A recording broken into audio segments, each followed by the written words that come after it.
Hi, I'm Scott McMahon, Director of Presidio La Bahia in Goliad, Texas. Presidio La Bahia has a long and rich history spanning from the mid-18th through the mid-19th centuries.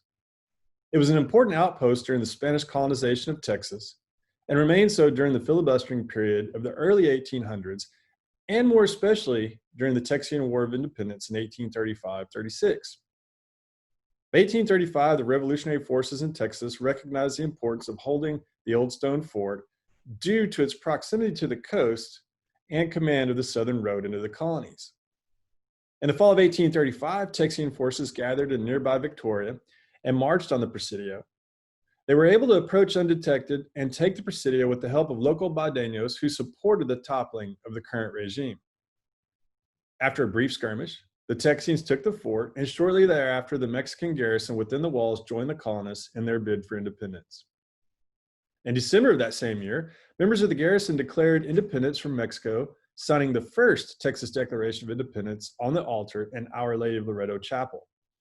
Unfortunately, the leadership in the colonies felt this was a rash and premature move, and the declaration was rejected, though it was clear that support for an independent Texas was growing. With the start of the new year, 1836 saw a change in command at Presidio La Bahia, and Colonel James Fannin arrived to take charge. Along with Fannin, a fresh army arrived, mainly from the United States, and was organized into the Georgia and Lafayette battalions. It was made up from units from Kentucky, Alabama, Mississippi, and one unit who had seen action during the Battle of Bear, the newly renamed San Antonio Grays. Fannin immediately set to work strengthening the defenses of the Presidio, and through a lottery, chose the new name for the old fort, christening it Fort Defiance. With the assistance of former U.S. Army officers and a U.S. Marine NCO, the garrison of Fort Defiance was organized and drilled until they resembled a respectable fighting force, though many did so begrudgingly. It became apparent by early March that the Mexican army would soon be in the vicinity of Goliad, and the Texians made preparations to evacuate their post after receiving word from Sam Houston to combine forces with him on his march eastward through the colonies. On March 17th, Fannin was ready to evacuate, but was distracted by skirmishing with advance elements of General Urrea's forces. The action lasted throughout the day and delayed Colonel Fannin's departure until the following day.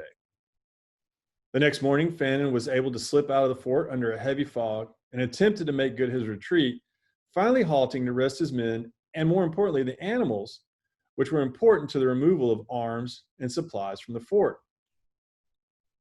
It was during this halt that Urrea's forces, who were slow to realize Fort Defiance had been evacuated, finally caught up with and surrounded the Texian forces in the open prairie.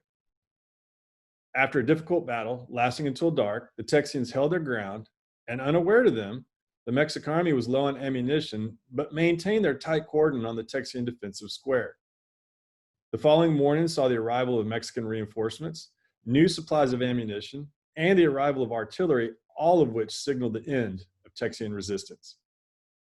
After a parley and surrender, Fannin's men were taken as prisoners, back to Fort Defiance, and held for about a week inside the confines of Our Lady of Loreto Chapel, the same chapel in which some of these men had signed their Declaration of Independence from Mexico just months before. On March 27th, Fannin's men were laid out of Fort Defiance under false pretenses in 3 separate groups, halted about a mile from the fort, and massacred by order of General Santa Anna.